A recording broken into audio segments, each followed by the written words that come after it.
মাল্টিফ্যাবস লিমিটেডের উদ্যোগে কাশিমপুর স্কুল মাঠ, কাশিমপুর তো একটা কারাগার আছে না?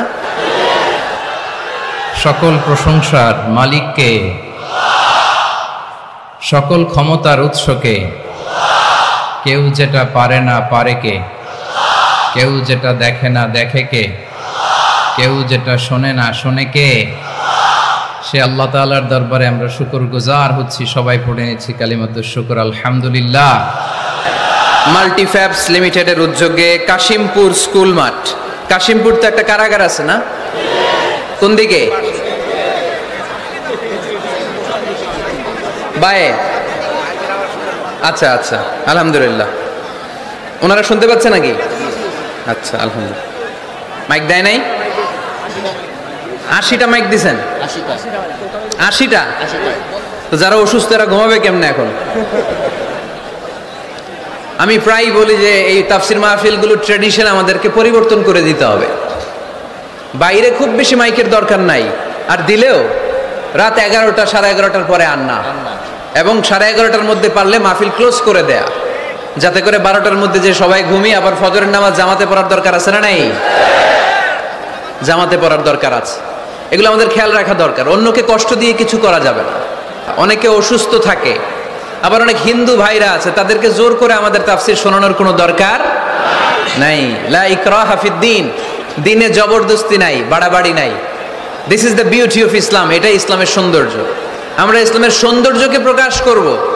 আমরা ন্যারো মাইন্ডেড হব না। আমাদের নবী কি ন্যারো মাইন্ডেড ছিলেন না ব্রড মাইন্ডেড ছিলেন? আমরাও ব্রড মাইন্ডেড হব। রাজি আছেন তো সবাই? আল্লাহ তুমি তৌফিক দাও। শুকরিয়া, আমাকে রেখেছেন প্রধান আলোচক। আমার আগে কথা বলেছে হাফেজ মাওলানা মুফতি সাইফুজ্জামান ভাই, কথা বলেছেন মাওলানা মুফতি মাসুম বিন সিরাজ ভাই, কথা বলেছেন মাওলানা কারি আব্দুল হাই মোহাম্মদ সাইফুল্লাহ আল হুসাইনি। আমার আগেই যিনি কথা বলেছেন, চমৎকার আলোচনা করে, ঠিক কিনা? ডক্টর আব্দুল্লাহ জাহাঙ্গীর আলাইহি রাহমা, ওনার সুযোগ্য ছাত্র, যেমন শিক্ষক তেমন ছাত্র। বাপকা বেটা সিপাহী কা ঘোড়া কুছ না হতো থোড়া থোড়া। ডক্টর আব্দুল্লাহ জাহাঙ্গীরের থোড়া থোড়া পেলেই আমাদের সাইফুল্লাহ ভাইয়ের জীবনটাকে উজালা করে দিবে কে? অসাধারণ আলোচনা করে। জুমার মিম্বারে বসে বসে কন্টেম্পোরারি ইস্যু নিয়ে কথা বলে। This should be the uppermost quality of a খতিব। একজন খতিবের কোয়ালিটি তো এমন হবে, সমাজে কন্টেম্পোরারি এখন কি যাচ্ছে এগুলো নিয়ে কথা বলা। মুসলিম উম্মায় আমাদের কি ক্রাইসিস, আমাদের কি সংকট, এই সংকট থেকে উত্তরণের উপায় কি, এগুলো জুমার মিম্বার থেকে ঘোষণা আসার দরকার আছে না নেই? আমাদের আব্দুল হাই মোহাম্মদ সাইফুল্লাহ ভাই এই কন্টেম্পোরারি বিষয়গুলো নিয়ে কথা বলে। আমরা তার জন্য দোয়া করি, আমার ভাই যেন আরো চমৎকার কথা আমাদেরকে উপহার দিতে পারে। আল্লাহ তুমি তৌফিক দাও। প্রধান অতিথি আলহাজ মহিউদ্দিন ফারুকি, চেয়ারম্যান মাল্টিফ্যাবস লিমিটেড। ভাই আপনি, আপনার বাবা, উনি সিঙ্গাপুরে আছে না? অনেক অসুস্থ, ভাইজান দোয়া চেয়েছে, আমরা ওনার জন্য দোয়া করি, আল্লাহ যেন ওনাকে তাড়াতাড়ি সুস্থ করে দেয়। যারাই এই প্রোগ্রামের জন্য কষ্ট করেছেন তাদের সবাইকে আল্লাহ জাযা খায়ের দান করুক। আমরা সবাই পড়ি আমিন।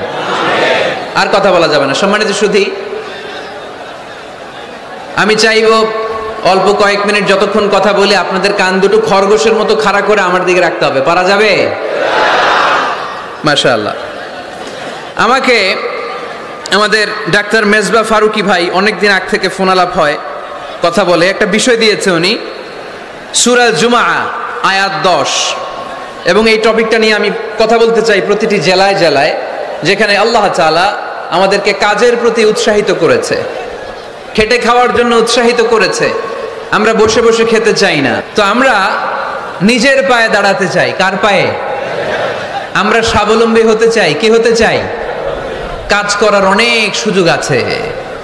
Just you have to generate new ideas, priceless ideas, you have to generate this. আপনাকে নতুন নতুন আইডিয়া দিতে হবে। নতুন নতুন আইডিয়া দিলেই আপনি মার্কেটে হিট করে ফেলবেন। আজকে সব গোমর ফাঁস করে দিয়ে গেলাম। কোটিপতি আর মিলিয়নিয়ার বিলিয়নিয়ার হালাল পন্থায় যারা হতে চাও, your job is just produce new idea. নতুন নতুন কি লাগবে? আইডিয়া লাগবে। আইডিয়ার অনেক দাম। এই যে কিছুদিন আগে উবার নামে একটা কোম্পানির নাম শুনেছো তোমরা? কি নাম? গাজীপুরে চলে, শুধু শহরে না, ঢাকায়। আমি ওদের ব্যাপারে একটা রিপোর্ট পড়ে অবাক হয়েছি। এই উবারের কোনো পুঁজিপাতি কিছু নাই, ওদের কিছু অফিস আর স্টাফ, মানুষের গাড়ি দিয়ে ওরা ব্যবসা করে। মানে কইয়ের তেল দিয়ে কি ভাজে? কই ভাজে। এটাও বুঝেন আপনারা? কইয়ের তেল দিয়ে কই ভাজা। ওরা just they launch a company and they set up some staff. Company আছে, স্টাফ আছে, আর একটা মোবাইল অ্যাপস আছে। এই মোবাইল অ্যাপসের মধ্যে দিয়ে where you intend to go, কোথায় যেতে চান লিখবেন, কোন জায়গা থেকে যেতে চান লিখবেন, গাড়ি এসে হাজির। আপনি টাকা পে করে দিবেন, ওই টাকার একটা পার্সেন্টেজ ওই কোম্পানির মধ্যে চলে যাবে। What an idea! সারা বিশ্বে এখন শুরু হয়েছে। আমেরিকার সান ফ্রান্সিসকো একটা স্টেট আছে, সেখান থেকে তারা এই উবারের কার্যক্রম শুরু করেছে। 775টা শহরে উবারের এই অপারেশন কার্যক্রম চালু হয়েছে। 63টা দেশে ওদের সেন্টার আছে। আমাদের ঢাকাতেও আছে না নাই? আমি অবাক হলাম, 2018 সালে ওদের প্রফিট, ওদের রেভিনিউ হচ্ছে 11.27 billion US dollar, 11.27 billion dollar. Could you imagine that? আপনি কি কল্পনা করতে পারেন? বসে বসে অন্যের গাড়ি দিয়ে, অন্যের মাল সামান দিয়ে, অন্যকে ঘাটিয়ে কোটি কোটি টাকার ব্যবসা। তারপরে এই যে আমাদের প্রত্যেকের একটা অ্যাকাউন্ট আছে এক জায়গায়, কি নাম? কি বুক? কি বুক? সবাই জানেন? হুজুর আপনারও আছে? মাশাআল্লাহ। এই যে ফেসবুকের জন্য আমরা খেটে যাচ্ছি, দিন নাই রাত নাই, আমরা যে স্ক্রলিং করছি, লাইক দিচ্ছি, শেয়ার দিচ্ছি, we all are the staff of Facebook. আমরা সবাই ফেসবুকের এমপ্লয়ি, কাজ করে যাচ্ছি। Just idea. এই আইডিয়া দেওয়ার কারণে কোটি কোটি বিলিয়ন ডলারের ওর মালিক বানাই দিছে কে? এজন্য নতুন নতুন আইডিয়ার দরকার আছে না নাই? আমাদের বাংলাদেশের ছেলেদের ভালো আইডিয়া আছে, তার প্রমাণ ওরা বানাইছে উবার, আমরা বানাইছি পাঠাও। আমরা বানাইছি কি? পাঠাওয়ে চড়ছেন কারা কারা দেখি? ওরে আল্লাহ, all are the smart guys, মাশাআল্লাহ, হাত নামান। পাঠাও তো উবারের চেয়ে আরো দুর্দান্ত আইডিয়া। প্রাইভেট কার যেতে পারে না জ্যামের মাঝখানে, কিন্তু পাঠাও হচ্ছে মোটরসাইকেল রাইড, চিপাচাপা দিয়ে চলে যায়। আছে না নাই? তো এরপরে নতুন কি আসবে, এই দায়িত্বটা তোমার মাথা থেকে বের করতে হবে। এই এন্টারপ্রেনারশিপ, নতুন করে উদ্যোগী হতে হবে। এই ভাইয়ের মতো বিলিয়নিয়ার হতে চাও, মিলিয়নিয়ার হতে চাও, you have to generate new ideas. নতুন নতুন আইডিয়াই তোমাকে হালাল পন্থায় বিলিয়নিয়ার বানাতে পারে, ঠিক কিনা? আত-তাজিরা সাদুক আল-আমিন মা'আন নাবিয়্যিন ওয়াস সিদ্দীকিন ওয়াশ শুহাদা'i ওয়াস সালিহিন। আমানতদার, সত্যবাদী ব্যবসায়ী কিয়ামতের দিন নবীদের সাথে, শাহিদদের সাথে, সিদ্দীকিনদের সাথে, সৎ কর্মশীল ব্যক্তিদের সাথে দাঁড়িয়ে যাবে। চিৎকার করে পড়েন সুবহানাল্লাহ। এজন্য নতুন নতুন যত আইডিয়া আছে, এগুলো আমাদের মাথা থেকে বের করতে হবে। তাহলেই আমাদের ব্যবসায় বরকত দিবে কে? সম্মানিত সুধী, তাই বলছিলাম, আমরা নিজের পায়ে দাঁড়াতে চাই, আমরা কিছু করে দেখাতে চাই, আমরা স্বাবলম্বী হতে চাই। পরিশ্রম করতে হবে, পরিশ্রমের কোনো বিকল্প নেই। There is no alternative way to struggle. Struggle তোমাকে করতেই হবে। কেউ তোমাকে তোমার জন্য স্পেস তৈরি করে দিবে না। এই পৃথিবীতে কেউ কাউকে জায়গা দেয় না, এই পৃথিবীতে এসে জায়গা করে নিতে হয়। চিৎকার দিয়ে বলো ঠিক কিনা? হুঙ্কার দিয়ে পৃথিবীবাসীকে জানিয়ে দিতে হয় আমি এসেছি। মায়ের পেট থেকে যখন আমরা বেরোই, আমরা কি বলি? ওয়াও ওয়াও বলে নিজের অস্তিত্বের জানান দেই যে আমি এসেছি, এই পৃথিবীতে আমি জায়গা করে নিতে এসেছি। Life is not a bed of roses. এই পৃথিবী ফুলের বিছানো সজ্জা নয়। এখানে কষ্ট করতে হবে, পরিশ্রম করতে হবে, ঘাম ঝরাতে হবে। পরিশ্রমের ঘামে যে লোনা পানি থাকে, ওই লোনা পানিতে জন্ম নেয় সফলতার বীজ। এজন্য পরিশ্রম করতে হবে। সব নবীরা পরিশ্রমী ছিলেন, সব নবীরা কাজ করেছেন। সূরা জুমার এই 10 নম্বর আয়াতে আল্লাহ তাআলা আমাদেরকে মোটিভেট করে শিখাতে চেয়েছেন যে স্বাবলম্বী হও, নিজের পায়ে দাঁড়াও, কাজের সময়ে কাজ, নামাজের সময়ে নামাজ।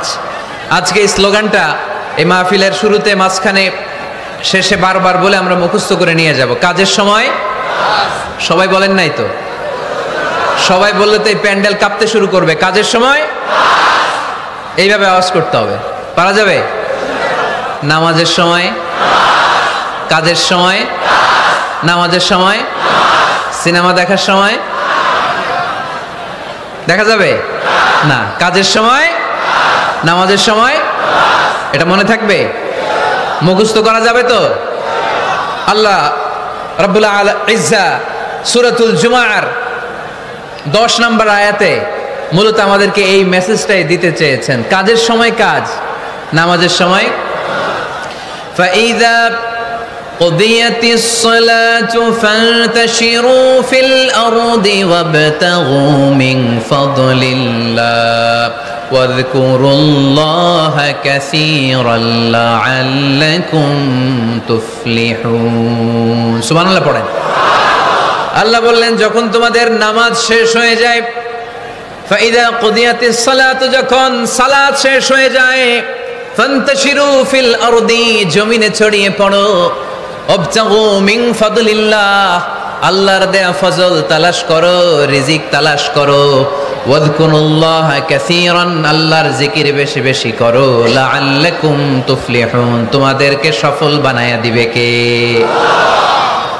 সিস্টেমটা খেয়াল করেন। ফাইদা কুদিয়াতিস সালাহ, যখন সালাত শেষ, ফান্তাশিরু ফিল আরদ, when you are done with your salah, spread out to your workplace, তোমার কাজের জায়গায় চলে যাও। নাকি মসজিদে বসে থাকবেন? নামাজ শেষে কি করতে হবে? কাজের জায়গায় চলে যেতে হবে। এটা ইসলামের নিয়ম, এটা বিশ্বনবীর সুন্নাহ, এটা আল্লাহর দেয়া পদ্ধতি। ফাইদা কুদিয়াতিস সালাতু, যখন সালাত শেষ হয়ে যাবে, ফান্তাশিরু ফিল আরদ, জমিনে ছড়িয়ে পড়ো, ওয়াবতাগু মিন ফাদলিল্লাহ, আল্লাহর রিজিক তালাশ করো। জমিনের মধ্যে আল্লাহর ফাদাল আছে, রিজিক আছে, এই রিজিকগুলো তালাশ করো। মসজিদে বসে থাকলে এই ফদল বা রিজিক কি পাওয়া যাবে? যাবে না। মসজিদে ঢুকলে রহমত পাওয়া যায়। গাজীপুরের ভাইয়েরা আওয়াজ তুলে বলেন, মসজিদে ঢুকলে কি পাওয়া যায়? এজন্য মসজিদে যখন আমরা ঢুকি, কোন পা দিয়ে ঢুকি? ডান পা দিয়ে ঢুকেই আমরা বলি আল্লাহুম্মা ফতাহলি আবওয়াবা রাহমাতিক, O Allah open for us the door of your mercy, আল্লাহ আমাদের জন্য আপনার সব রহমতের দরজাগুলো খুলে দেন। কারণ মসজিদে ঢুকলেই রহমত দেয় কে? আর মসজিদ থেকে যখন বের হই তখন রহমত নয়, তখন পাওয়া যায় ফদল, যে ফদলের কথা আল্লাহ ইয়াতে বললেন, ওয়াবতাগু মিন ফাদলিল্লাহ, এই ফদল মানে হচ্ছে রিজিক। তাই মসজিদ থেকে যখন বেরোই, কোন পা দিয়ে বেরোই? আর কি দোয়া পড়ি? আওয়াজ করে বলেন, আল্লাহুম্মা ইন্নী আসআলুকা মিন ফাদলিক, মানে হে আল্লাহ, আমি আপনার কাছে আপনার ফদল চাই, রিজিক চাই। দুনিয়ার কেউ রিজিক দিতে পারে না, রিজিক দিতে পারে কে? এই রিজিক আমি আপনার কাছে চাই। আবার আল্লাহ বলেন, হুয়াল্লাযী জাআলা লাকুমুল আরদা যালুলা ফামশু ফি মানাকিবিহা ওয়া কুলু মির রিজকি ওয়া ইলাইহিন নুশুর। তিনি তো এমন সত্য যিনি তোমাদের জন্য জমিনটারে বানিয়েছেন সাহালাতুল মাসালিক, সহজে হাঁটা যায়, চলা যায়, চারা বীজ রোপণ করা যায়, চাষাবাদ করা যায়। আল্লাহ বললেন জমিনের আনাচে কানাচে ঘুরে বেড়াও, জমিনের মধ্যে তোমাদের জন্য রিজিক রেখে দিয়েছে কে? এই জমিনের সব জায়গায় রিজিক আছে। আপনি জমিনের পাহাড়ে যাবেন, পাহাড়েও রিজিক আছে। জানেন পাহাড়ে কি চাষ হয়? হ্যাঁ, জুম চাষ হয়। বাংলাদেশের পাহাড়ে জুম চাষ হয়, আর মালয়েশিয়ার পাহাড়গুলোতে সব চাষ হয়। মালয়েশিয়া একটা জায়গা আছে ক্যামেরুন হাইল্যান্ড, ভাই গেছিলেন নাকি? ৬,০০০ ফিট উপরে, ঠান্ডা, প্রচন্ড ঠান্ডা। আমি প্রায় যাই, ওখানকার চা বাগানের স্নিগ্ধ হাওয়া আমাকে টানে খুব, বাতাসটা খুবই ক্লিন, ভাল লাগে। ওই ক্যামেরুন হাইল্যান্ডে ৬,০০০ ফিট উপরে ওরা করেছে ফুলের বাগান, ফলের বাগান, চায়ের বাগান, স্ট্রবেরির বাগান, মধুর চাষ করে। আর এই ৬,০০০ ফিট উপরে এই ভেজিটেবলস আইটেমগুলো দিয়ে তারা পুরো মালয়েশিয়ার খাদ্যদ্রব্যের যত সংকট, সব সংকট তারা দূরীভূত করেছে। সুবহানাল্লাহ পড়েন। তো ওনারা পাহাড়ের উপর চাষ করে, আর আমরা সমতল জায়গায় চাষ করতে চাই না। চাষাবাদ করতে আমাদের লজ্জা লাগে। কি লাগে? যুবক ভাইয়েরা, কাজে কোনো লজ্জা নেই। কাজে কি নেই? পরিশ্রমে লজ্জা নেই। লজ্জা হচ্ছে অলসতায়, লজ্জা হচ্ছে অকর্মণ্যতায়। আমরা কাজ করে খেতে চাই, পরিশ্রম করে খেতে চাই। রাজি আছো সবাই? এখন অনেকে রুফ গার্ডেনিং করে। রুফ গার্ডেনিং মানে ছাদের, বাসার ছাদের উপরে কি সুন্দর পেঁপে গাছ, আম গাছ। আমি নিজে দেখেছি, নিজেরা খায়, আশেপাশের প্রতিবেশীদের সবাইকে দেয়, বাজারে বিক্রিও করে। নিউ আইডিয়া, রুফ গার্ডেনিং করো। তারপর একসাথে হাঁসের চাষ হয়, পানিতে হাঁসগুলো ভেসে বেড়ায়, আর নিচে মাছের চাষ হয়।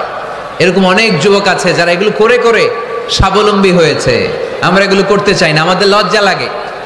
আমাদের হোটেলের মেসিয়ারি করতে লজ্জা লাগে, ছোট্ট ফুচকার দোকান দিতে আমাদের লজ্জা লাগে, কিন্তু বিশ্বনবীর ছাগল চড়াতে কোনো লজ্জা লাগতো না। কাজে কোনো লজ্জা আছে? লজ্জা কিসে তাইলে? অলসতায়। আওয়াজ করে বলো, লজ্জা কিসে? অলসতা করা যাবে না। অলসতাকে আজকের প্রোগ্রাম থেকে আমরা না বলে দিব। আমরা অলসতাকে বলে দিব নো। অলসতাকে আমরা কি বলবো? নো।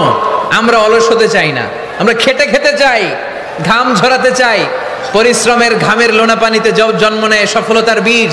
আমরা সফল হতে চাই, ঠিক কিনা? এজন্য অলসতা করা যাবে না, কাজ করতে হবে।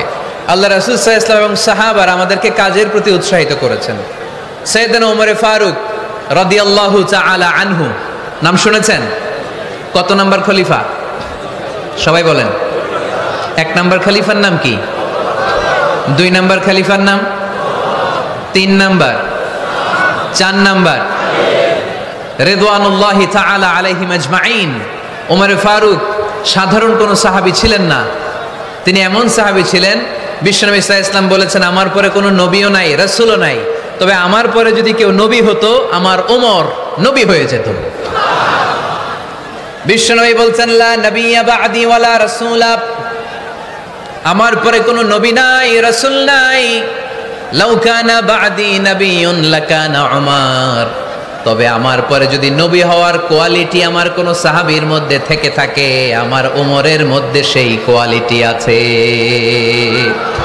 প্রভু তুমি বলেছ রাসূল দেবে না, বলনি দেবে না ওমর, বলনি দেবে না হামজা তারি, খালিদ বিজয়ী সমর। প্রভু তুমি বলেছ রাসূল দেবে না, বলনি দেবে না ওমর, বলনি দেবে না হামজা তারিক, খালিদ বিজয়ী সমর। প্রভু তুমি বলেছ রাসূল দেবে না। সুবহানাল্লাহ পড়েন। ওমরে ফারুক রাদিয়াল্লাহু তাআলা আনহু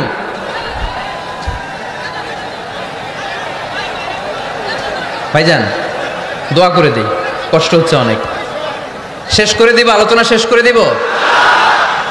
আর কয়েক মিনিট শুনবেন, শুনবেন শুনবেন তো বারবার এরকম আওয়াজ করলে কি শোনা যাবে? এই ছেলেরা, এই অডিও শোনো না তোমরা? অডিও, অডিওতে চেহারা দেখা যায় নাকি? বসো, তোমরা অডিও শুনবে, এরা ভিডিও দেখবে। বসো, আওয়াজ নাই।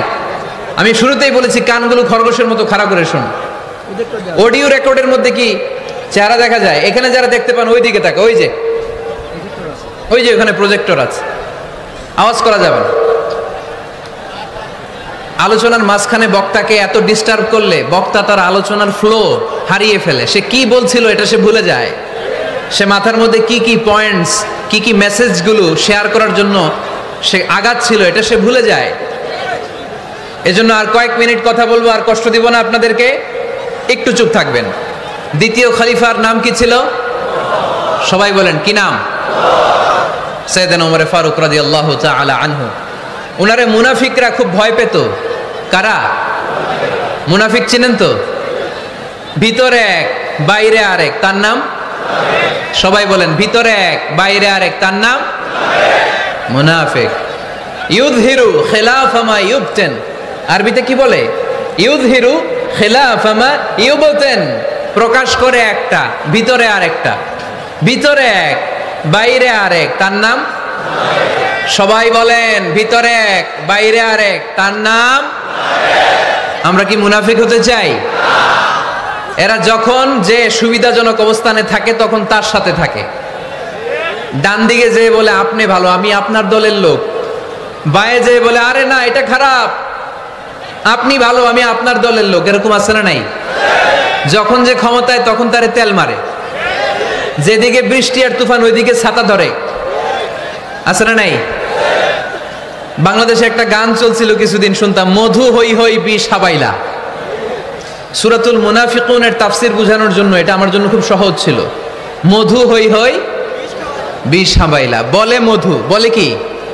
বাটির মধ্যে নিয়ে আসছে, বলে এটা মধু, বলে কি? আসলে এটা কি?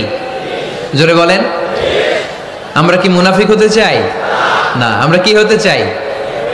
মুনাফিকরা হচ্ছে এদিকেও যায় না আবার ওদিকেও যায় না, মুযাবযাবিন, they all the time long in dilemma, they don't know where to go, they don't know where to proceed, কোন দিকে যাবে জানে না, ডানেও না বায়েও না, নেহি এদার নেহি ওদার, দরমিয়ান মে সাদার বাদার, এরকম আছে না?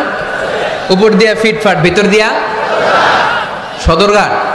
সদরঘাট এখনো ফিটফাট হয় নাই।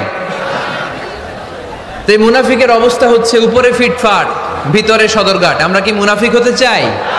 কি হতে চাই? মুমিন হতে চাই। এই মুনাফিকের দলগুলো মদিনাতুল মুনাওয়ারাতে ওমরে ফারুককে খুব ভয় পেত।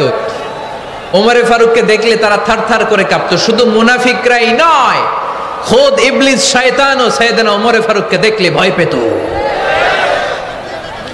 আমরা আমাদের ছেলে মেয়েদেরকে যদি খাবার না খায় আমরা কি বলি? আম্মু খাবার খাও। কি আসবে? ভূত আসবে, বিড়াল আসবে, বাঘ আসবে। এগুলো গাজীপুরে বলে না বোধহয়। আপনাদের ছোট্ট মেয়েটা যদি রাত্রে খেতে না চায়, আপনারা লোকমা তুলে কি বলেন? এই তাড়াতাড়ি খাও। কি আসবে? ভূত আসবে। তো মদিনার সমাজে মদিনার ছোট্ট কচিকাচা সোনারমণিরাও রাতে খেতে চাইতো না। মদিনাতুল মুনাওয়ারার মায়েরা রাত্রিবেলা খাবার নিয়ে বাচ্চাদেরকে বলতো, মা তাড়াতাড়ি খাও, হা হুয়া ইয়াতি উমর, ওই যে উমর আসতেছে, উমর ইসলামের দ্বিতীয় খলিফা। আশাদ্দুহুম ফি আমরিল্লাহি উমর, আল্লাহর জমিনে আল্লাহর দ্বীন বাস্তবায়নের জন্য সবচেয়ে শক্তিশালী ছিল ওমর। চিল্লায় পড়েন সুবহানাল্লাহ। এই ওমরে ফারুক রাদিয়াল্লাহু তাআলা আনহু যে রাস্তা দিয়ে হাঁটতো, শয়তান ওই রাস্তা রেখে দিয়ে অন্য রাস্তা দিয়ে হাঁটতো। মা সালাকা শাইতানু ফাজ্জান সালিকান ইল্লা সালাকা ফাজ্জান গায়রা ফাজ্জিক। বিশ্বনবী বলছেন, ওমর, শয়তান তোমারে দেখে এত ভয় পায়, তুমি যে রাস্তা দিয়ে হাঁটো, শয়তান তোমারে দেখলে ওই রাস্তা রেখে দিয়ে অন্য রাস্তা দিয়ে হাঁটে। চিল্লায় পড়েন সুবহানাল্লাহ। এদিকে কি হয়েছে? লোড বেশি হয়ে গেছে। এই এলাকায় কি এটাই সবচেয়ে বড় মাঠ? এর চেয়ে বড় মাঠ আর নাই। কি হয়েছে ওইখানে? কি হয়েছে? ধাক্কা আসছে, ধাক্কা। বসেন না, একটু বসেন না। মন্ত্রী মহোদয় আসছে? মন্ত্রী মহোদয় আসতেছে উনি? মাশাআল্লাহ। উনি তো কষ্ট হয়ে যাবে, তো আসবে কিভাবে এদিক দিয়ে? একটু জিকির করি, লা ইলাহা ইল্লাল্লাহ,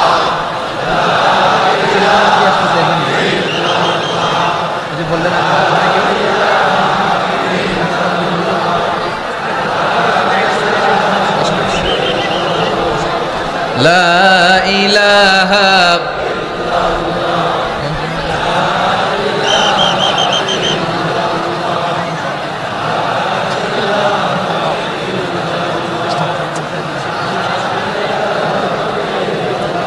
সুবহানাল্লাহ আলহামদুলিল্লাহ লা ইলাহা ইল্লাল্লাহ সুবহানাল্লাহ।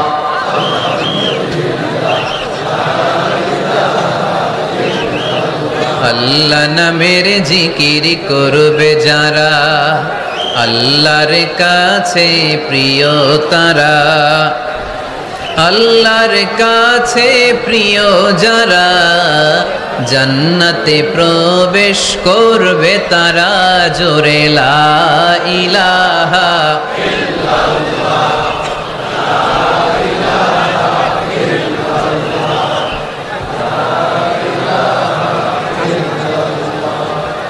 লা ইলাহা ইল্লাল্লাহ, লা ইলাহা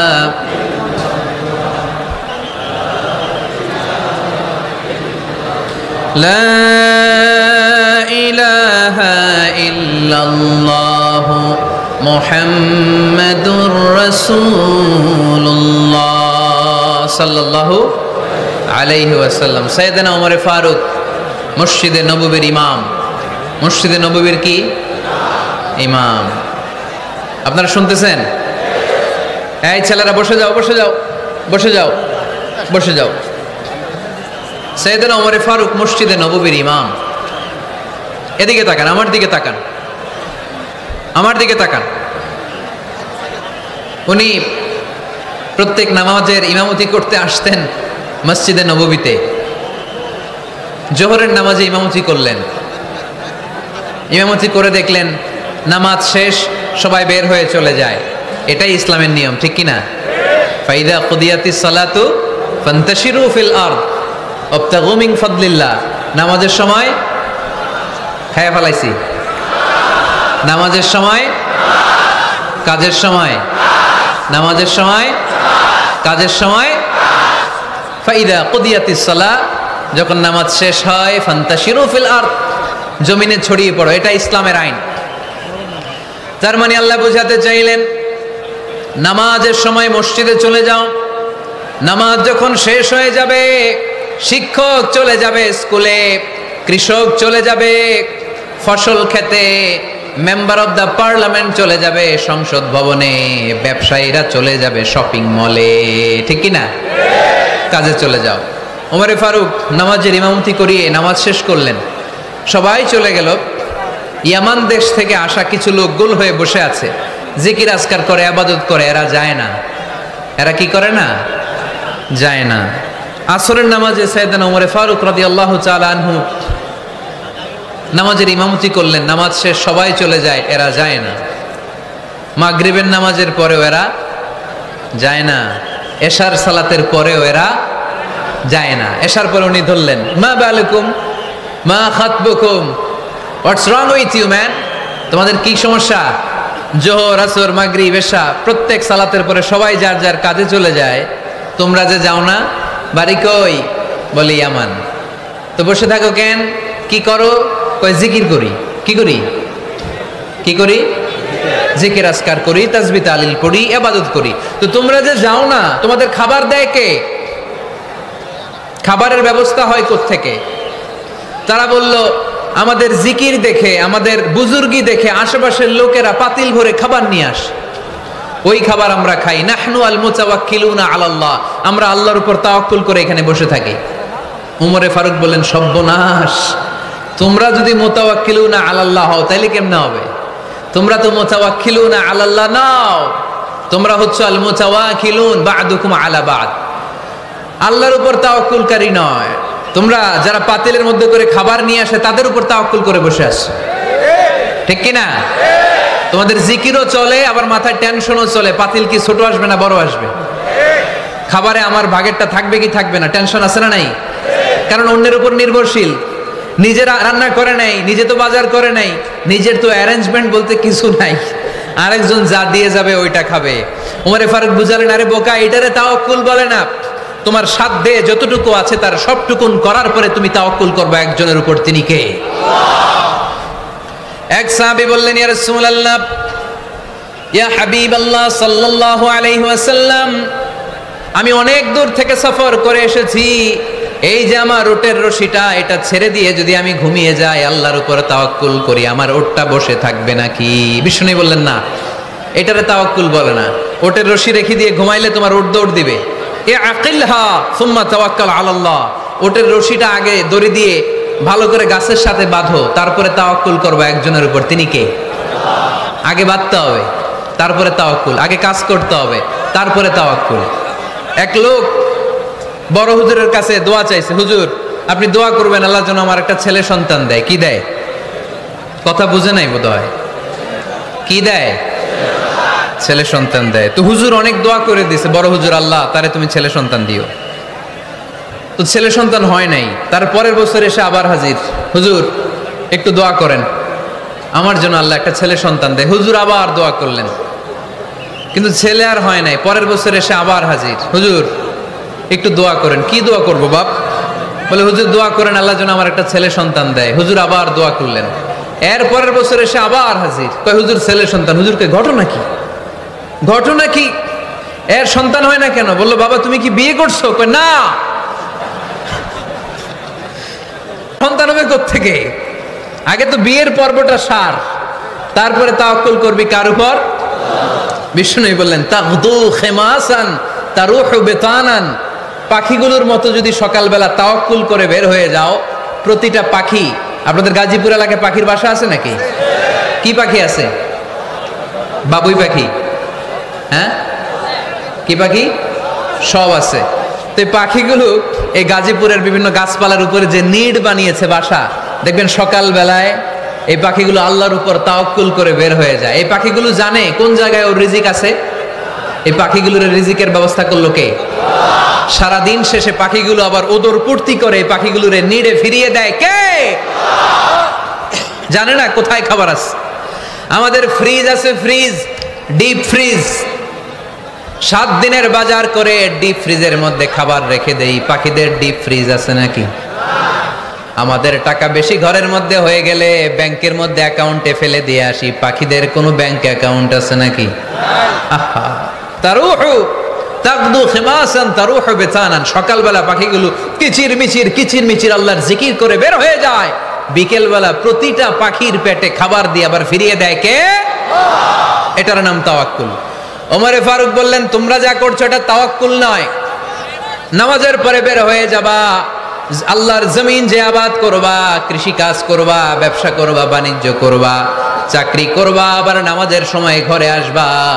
এর মাধ্যমে তোমার ঘরে যে হালাল রিজিকের ব্যবস্থা আল্লাহ করে দিবে, এটার নাম হলো তাওয়াক্কুল। পড়েন সুবহানাল্লাহ। গোটা জমিনটা আমাদের, গোটা জমিন আমাদের জন্য আল্লাহ দিয়েছেন। যেখানে যাবেন রিজিকের ব্যবস্থা আছে না নাই?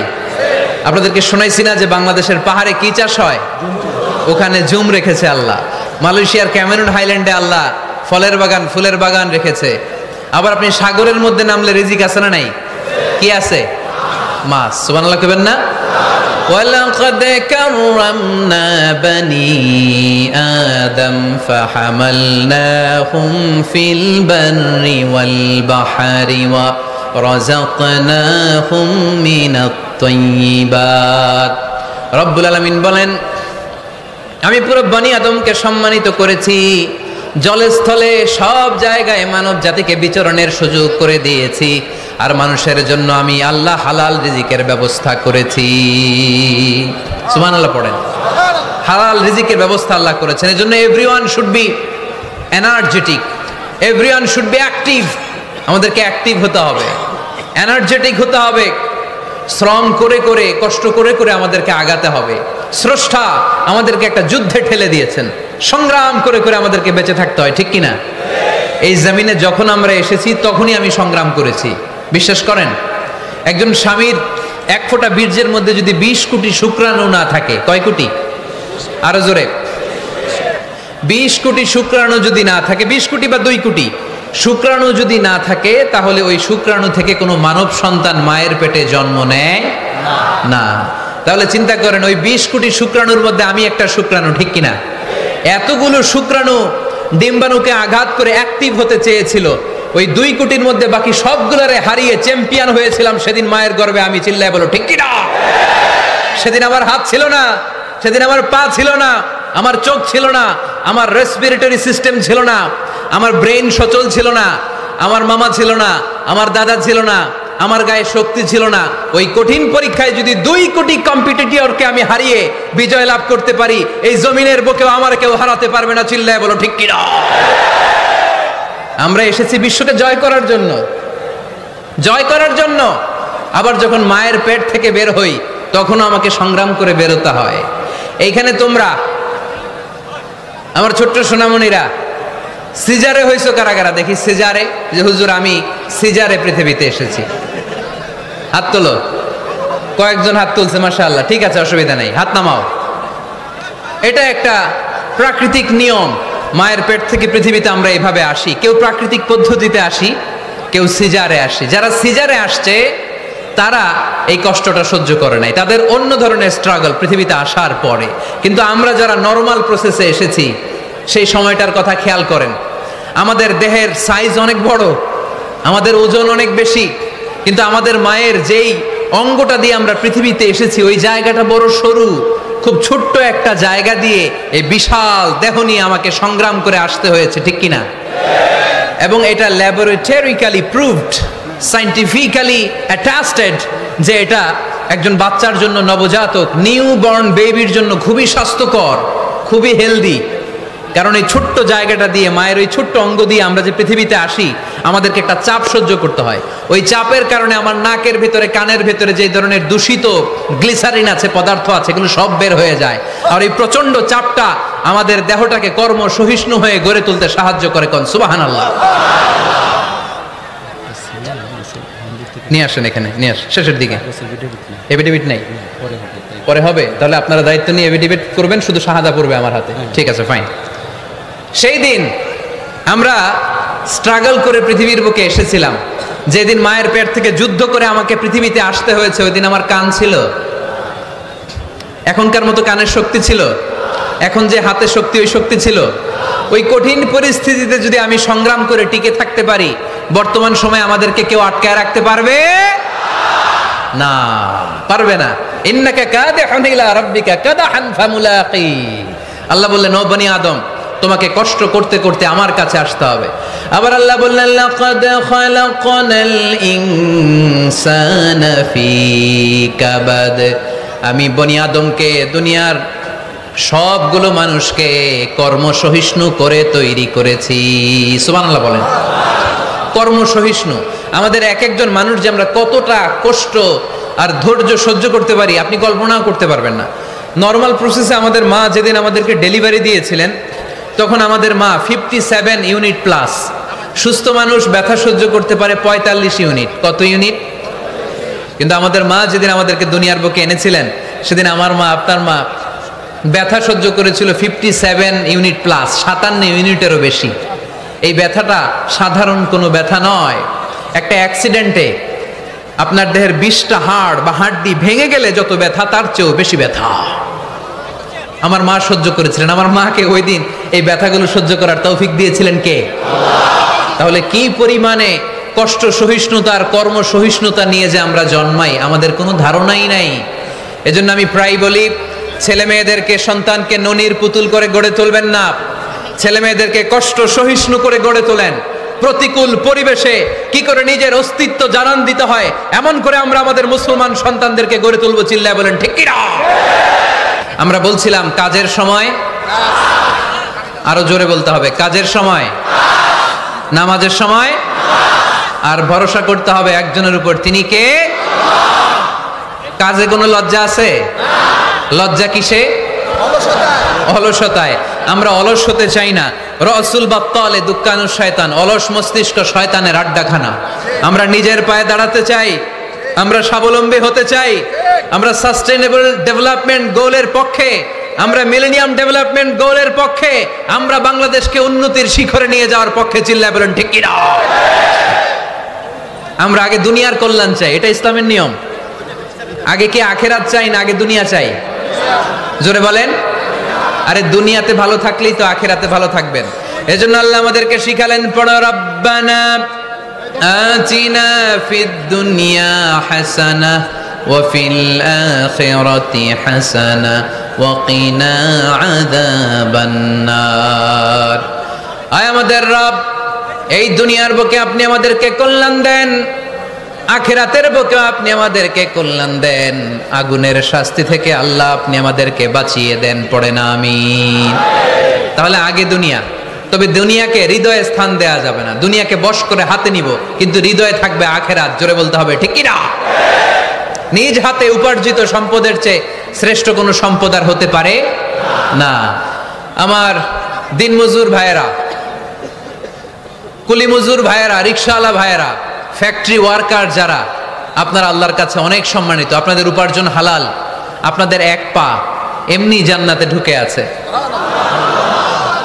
এখন শুধু এক পা ঢুকাইলে চলবে? পা কয়টা? আরেকটা ঢুকানোর দরকার আছে না? নেই? আপনাদের উপার্জন হালাল। আপনারা 5 ওয়াক্ত সালাত পড়বেন, মানুষের হক নষ্ট করবেন না, আব্বা আম্মার দোয়া নিবেন। দ্বিতীয় পাটাও জান্নাতে ঢুকায় দিবে কে? মা আকালা আহাদুন তুআমান কাত্তু খায়রুম মিন আইয়াকুলা মিন আমালি ইয়াদিহি। নিজের হাতে উপার্জিত সম্পদের চেয়ে, খাবারের চেয়ে শ্রেষ্ঠ সম্পদ আর হতে পারে না। আমার রিকশাওয়ালা ভাই, তার উপার্জন হালাল না হারাম? আমার কুলি মজুর ভাই, উপার্জন হালাল না হারাম? মাথার গাম পায়ে ফেলে ফ্যাক্টরি ওয়ার্কাররা যে বেতনটা পায়, এটা হালাল না হারাম? তাদের দোয়াকে কবুল করে নিবে কে? এজন্য যুবক ভাইরা, never under estimate any job. কোনো জবকে, কোনো চাকরিকে ছোট করে দেখার সুযোগ নাই, কারণ আমার উপার্জন হালাল হলেই ওই হালাল উপার্জনে বরকত দিবে কে? Whether it's the small or big, you don't care, এটা তোমার কেয়ার করার দরকার নেই। চাকরি পেলেই একটা ঢুকে যাবা, চাকরি পেলেই ঢুকে যাবা, কারণ আমাদের চাকরির বাজার মন্দা। আমাদের বাংলাদেশ, ভারতে কোন একটা চাকরির জন্য চেয়েছে 8 পাস, ওইখানে অ্যাপ্লাই করে ডক্টরেট ডিগ্রি দাঁড়িয়ে আছে না নাই? এত কষ্ট করে চাকরি পাওয়া পৃথিবীর কোথাও লাগে না, কারণ আমাদের পপুলেশন বেশি, তাই চাকরির জন্য আমাদের বসে থাকা লাগবে না, আমাদেরকে উদ্যোক্তা হতে হবে, আমাদের এন্টারপ্রেনার হতে হবে। শুরুতে যেটা বলেছিলাম, আমাদের আইডিয়াকে কাজে লাগাতে হবে, ঠিক কিনা? আর যাই করব আমরা ভালোভাবে করব, ভালোভাবে করলে ওই কাজে বরকত দেয় কে? আল্লাহ। ভালোভাবে করার জন্য আল্লাহ তাআলা সূরাতুল মুলকে আমাদেরকে গাইডলাইন দিয়েছেন। রব্বুল আলামিন বলেন, আল্লাযী খালাকাল মাউতা ওয়াল হায়াতা লিয়াবলুয়াকুম আইয়ুকুম আহসানু আমালা। তিনি এমন সত্তা যিনি তোমাদের তৈরি করেছেন, জীবন আর মৃত্যুকে তৈরি করেছেন এই জিনিসটা পরীক্ষা করবার জন্য, তোমাদের মধ্য থেকে কে ভালোভাবে কাজ করে। সুবহানাল্লাহ। কে বেশি আমল করে, আল্লাহ এটা বলছে, নাকি কে ভালো আমল করে? কথা কি বুঝতেছেন? যদি বেশি আমল করার কথা আল্লাহ বলতো, তাহলে এই আয়াতটা হতো লিয়াবলুয়াকুম আইয়ুকুম আকসারু আমালা। কিন্তু আল্লাহ কি এই আয়াতে আকসারু আমালা বলেছে? আলেম যারা আছেন তারা আমার সাথে সাথে বলেন, আল্লাহ কি আকসারু আমালা বলেছে?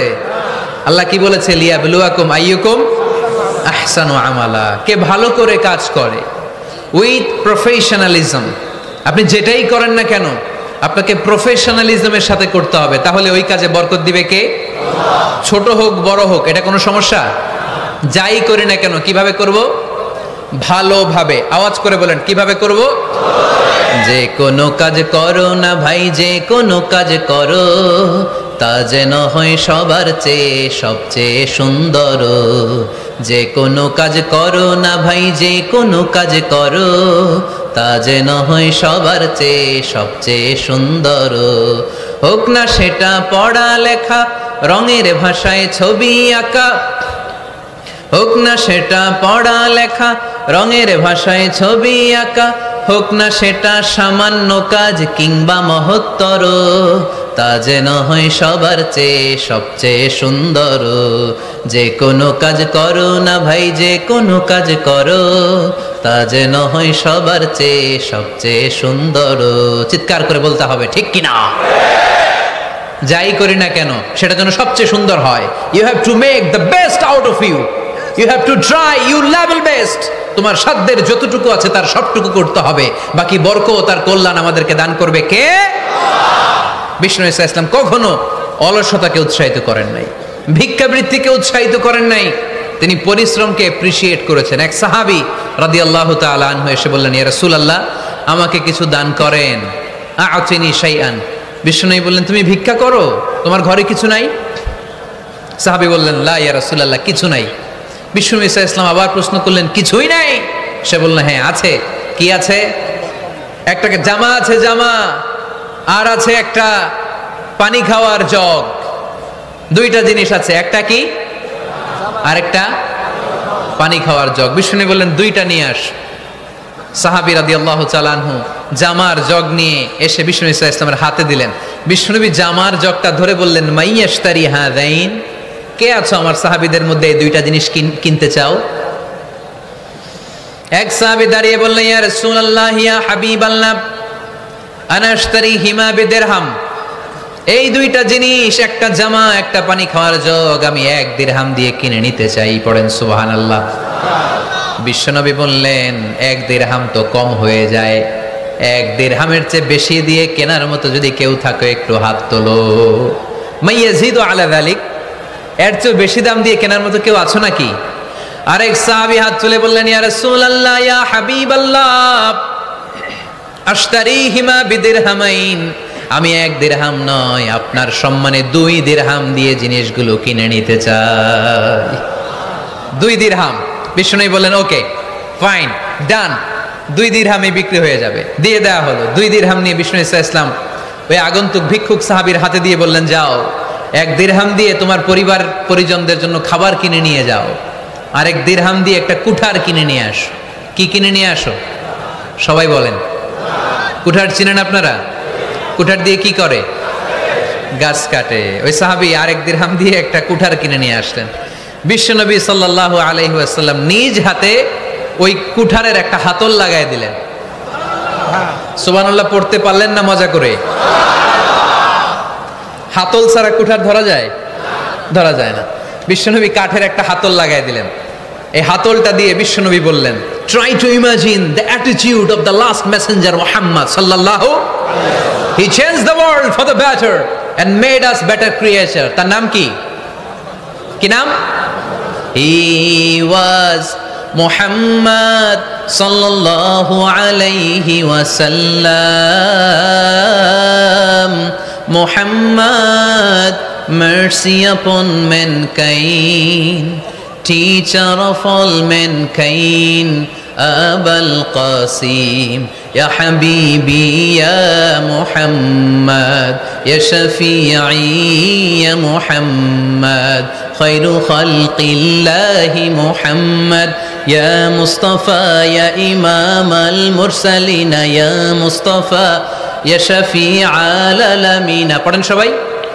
Ya Mustafa, Ya Imam al-Mursalin, Ya Mustafa, Ya Shafi'i al-Alamin. He taught us to be just and kind, and to feed the poor and hungry, help the wafer and the orphan child, and to not be cruel and miserly. His speech was soft and gentle, like a mother stroking her child. His mercy and compassion were most radiant when his smile was. Muhammad sallallahu alayhi wa sallam. Muhammad, mercy upon mankind, teacher of all mankind. Abul Qasim, Ya Habibi, Ya Muhammad, Ya Shafi'i, Ya Muhammad, Khairu Khalqillahi Muhammad. পড়েন সবাই। Ya Mustafa, Ya Imam al-Mursalin, Ya Mustafa, Ya Shafi'i al-Alamin, Ya Mustafa, Ya Imam al-Mursalin, Ya Mustafa, Ya Shafi'i al-Alamin. Muhammad, subhanallah পড়েন। He was Muhammad sallallahu alayhi wa sallam. বিশ্বনবী নিজ হাতে ওই সাহাবীর কুঠারের ভেতরে একটা হাতল লাগাই দিলেন। ঘটনা মনে আছে নাকি নাশিদ শুনে ভুলে গেছেন? ঘটনা মনে আছে সবার? তিনি হাতল লাগাই দিলেন আর বললেন, যাও, গায়ে শক্তি আছে, তাগড়া যুবক, এই কুঠার নিয়ে জঙ্গলে যাও, জঙ্গলে যে কাঠ কাটো, লাকড়ি বানাও, বাজারে যে বিক্রি করো। লা ইয়াহতাতিবা আহাদুকুম হাজমাতান ফি যাহরিহি খায়রুম মিন আই ইয়াসআলা আহাদান ফায়ু'তিয়াহু আও ইয়ামনাহু। যাদের গায়ে জোর আছে, শক্তি আছে, পরিশ্রম করে লাকড়ির বোঝা পিঠে নিয়ে বাজারে বিক্রি করা অনেক ভালো কারো কাছে হাত পাতার চেয়ে। কারণ তুমি হাত পাতলে লোকজন তোমার দিতেও পারে, নাও দিতে পারে, কিন্তু পরিশ্রম কখনো বৃথা যায় না। What is the moral of the story? রাসূল সাল্লাল্লাহু আলাইহি ওয়াসাল্লামের এই প্রফেটিক স্টোরি থেকে আমাদের শিক্ষা কি? বিশ্বনবী বললেন, যাও, কাঠ কেটে নিয়ে আসো। লা উরিদু আন আরাকা 15 আইয়াম, সামনের 15 দিন আমি যেন আমার চোখ দিয়ে তোমার আমার আশেপাশে ঘুরঘুর করতে না দেখি। সাহাবী চলে গেলেন, কাঠ কাটতে আরম্ভ করলেন, বাজারে বিক্রি করতে আরম্ভ করলেন। 15 দিনের ব্যবধানে 10 দিরহাম নিয়ে বিশ্বনবীর দরবারে ওই সাহাবী হাজির হয়ে গেলেন। 10 দিরহাম নিয়ে হাজির হয়ে গেলেন। এসে বললেন, ইয়া রাসূলুল্লাহ, ইয়া হাবিবাল্লাহ, আমি আর দরিদ্র নাই, আমি আর ভিক্ষা করি না, আমি নিজের পায়ে দাঁড়িয়েছি, আমি স্বাবলম্বী হয়েছি, আমি অন্যান্য খেটে খাওয়া মানুষের মতো এখন উপার্জন করে আমার ফ্যামিলির চাহিদা মিটাই। পড়েন সুবহানাল্লাহ। What is the moral of the story? এই প্রফেটিক স্টোরি থেকে আমাদের জন্য শিক্ষা হচ্ছে, বিশ্বনবী সাল্লাল্লাহু আলাইহি ওয়াসাল্লাম চাইলেই ওই 2 দিরহাম দিয়ে বলতে পারতেন, যাও, এটা দিয়ে খাবার কিনে খাও। দুপুরবেলা খাইতো, রাত্রেবেলা আবার যাকাতের লাইন ধরতো। কথা কম? তার মানে বিষ্ণু ইসা ইসলাম কাজের প্রতি উৎসাহিত করেছেন। 2 নম্বর লেসন বা শিক্ষা হচ্ছে বিশ্বনবী সাল্লাল্লাহু আলাইহি ওয়াসাল্লাম পার্মানেন্ট সলিউশন করে দিয়েছেন, স্থায়ী সমাধান, ঠিক কিনা? আমরা প্রায় জাকাতের শাড়ি দেই, লুঙ্গি দেই, আছে না নাই? আলহামদুলিল্লাহ আপনাদের গাজীপুরে বোধহয় এগুলো নাইটাই, এখানে নাই, আছে? যদি থেকে থাকে এই ট্র্যাডিশন আপনারা বন্ধ করবেন। জাকাতের শাড়ি বলতে কোনো শাড়ি নাই, জাকাতের লুঙ্গি বলতে কোনো লুঙ্গি নাই।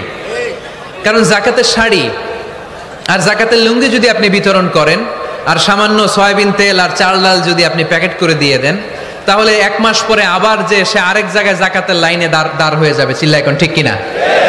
এজন্য আপনাকে পার্মানেন্ট সলিউশনের ব্যবস্থা করতে হবে।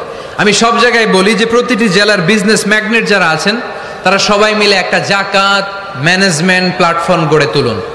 সেখান থেকে এমনভাবে জাকাত দিন যাতে মানুষ স্বাবলম্বী হতে পারে। স্বাবলম্বী বানানোর জন্য, দারিদ্র বিমোচনের জন্য জাকাত এসেছে, জাকাতের শাড়ি লুঙ্গি বিতরণের জন্য নয়।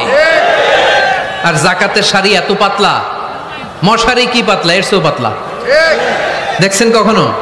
এটারে একবার ধোয়ার পরে দ্বিতীয়বার পরা যায় না। একবার ধোয়ার পরে শাড়ির দিকে তাকাইলে শাড়ি আমনের দিকে বেশকি মেরা থাকবো। কথা বলেন, ঠিক কিনা? এইভাবে শাড়ি লুঙ্গি দেয়া যাবে?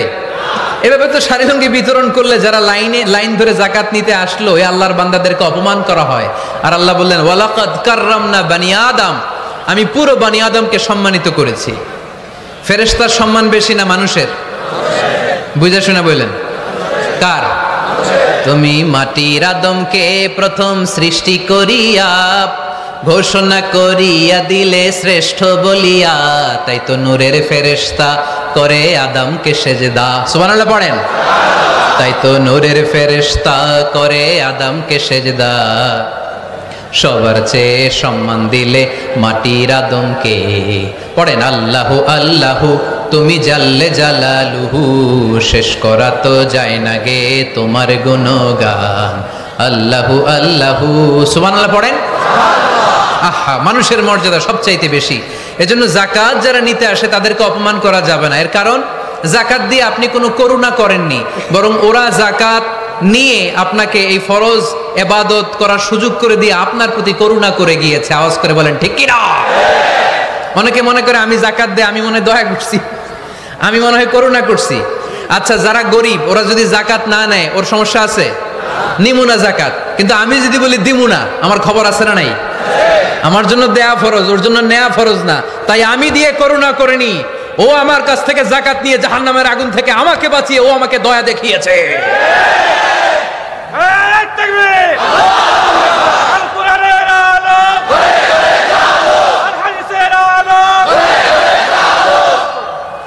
এজন্য জাকাত দারিদ্র বিমোচনের জন্য। কিভাবে জাকাত দিবেন?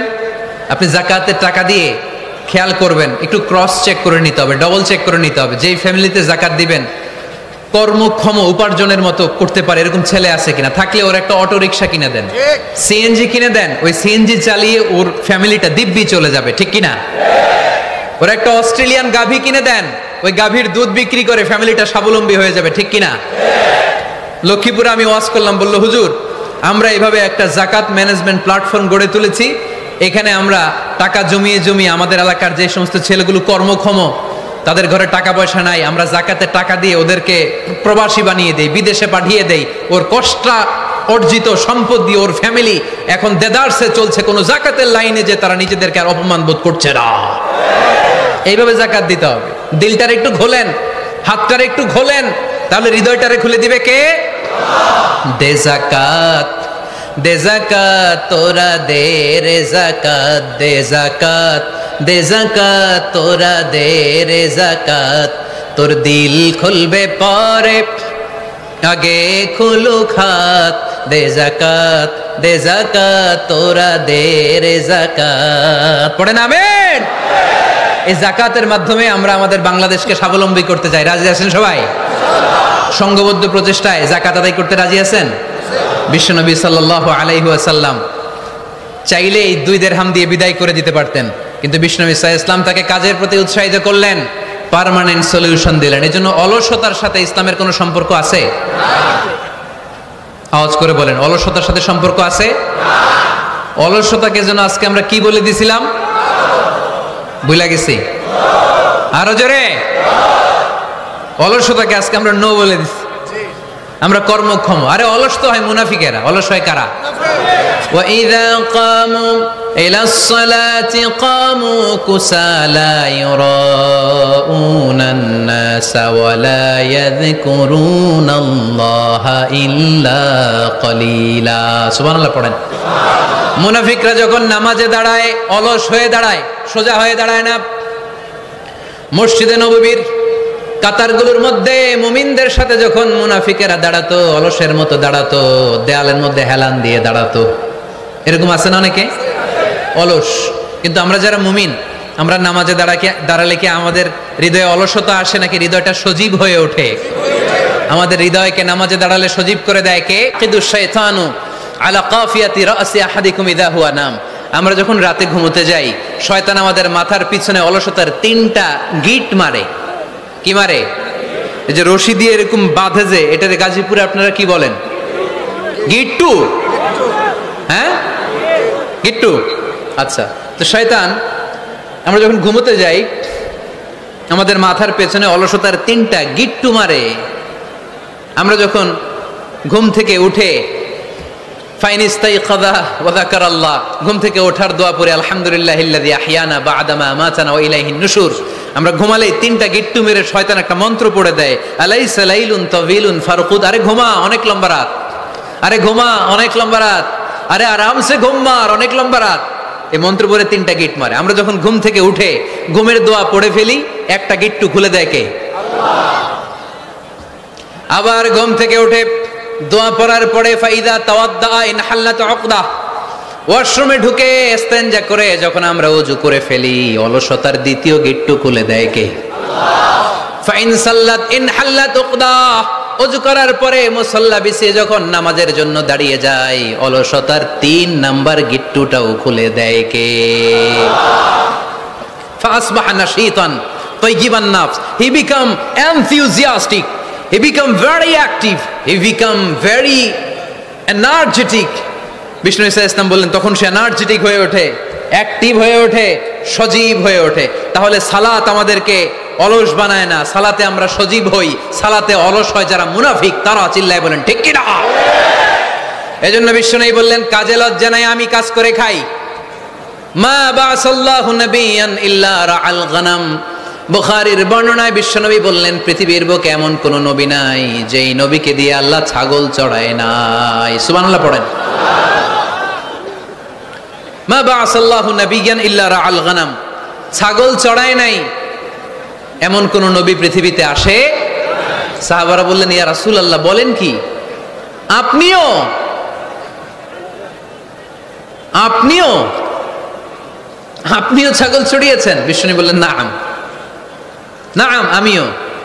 ওয়া ইন্নী কুনতু আরআহা আলা কারারিতি আহলি মক্কা, আমি তো অল্প কিছু পারিশ্রমিকের বিনিময়ে মক্কা শহরের লোকদের ছাগলগুলো চড়িয়ে দিতাম।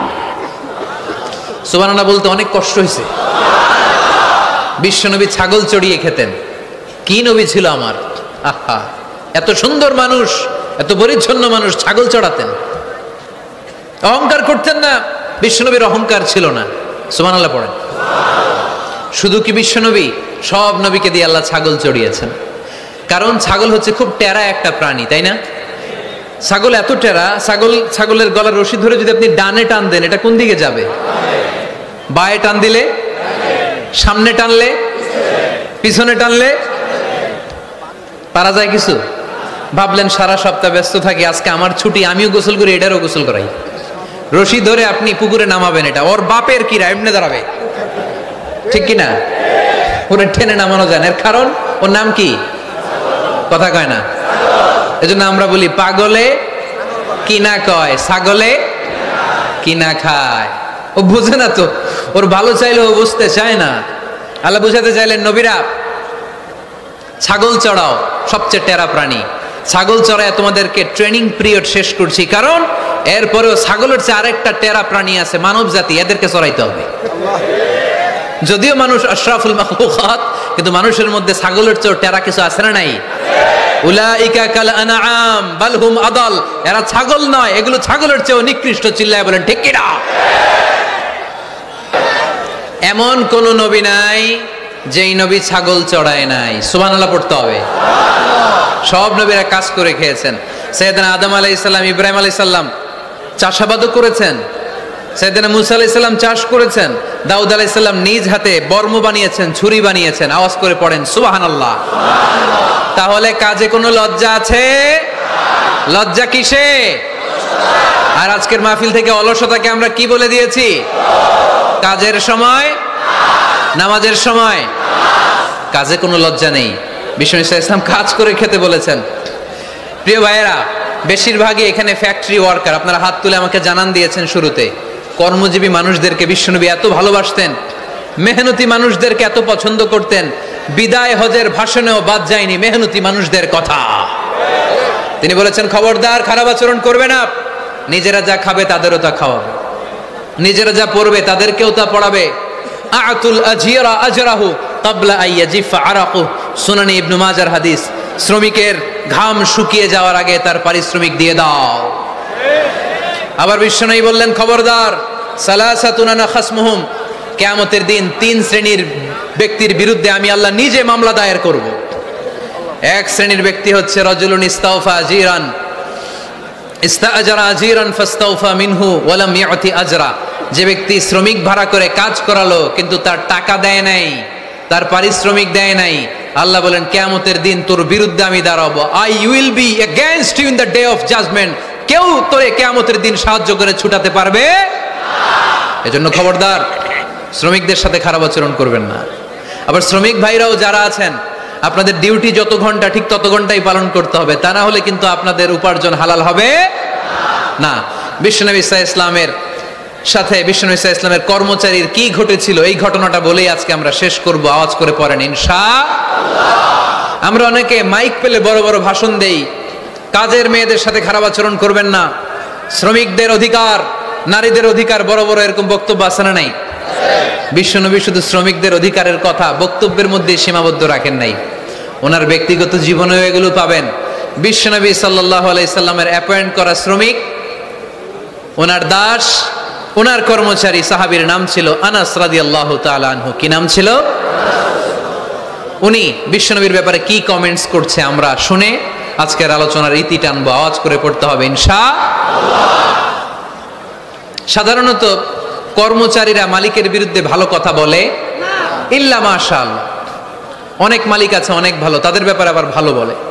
সাধারণত কারো ব্যাপারে যদি আপনি তথ্য নিতে চান, আপনি তার ওয়াইফের কাছ থেকে তথ্য নেন, তার কর্মচারীর কাছ থেকে নেন, তার বাড়ির দারোয়ান থেকে নেন, তার ঘরের কাজের মহিলার কাছ থেকে নেন, তার ড্রাইভারের কাছ থেকে নেন, তাহলেই তার ব্যাপারে আসল সব তথ্য বের হয়ে আসবে। দেখুন বিশ্বনবীর কর্মচারী বিশ্বনবীর ব্যাপারে কি বলে। সাহাবীর নাম সবাই বলতে হবে, সাহাবীর নাম রাদিয়াল্লাহু তাআলা আনহু।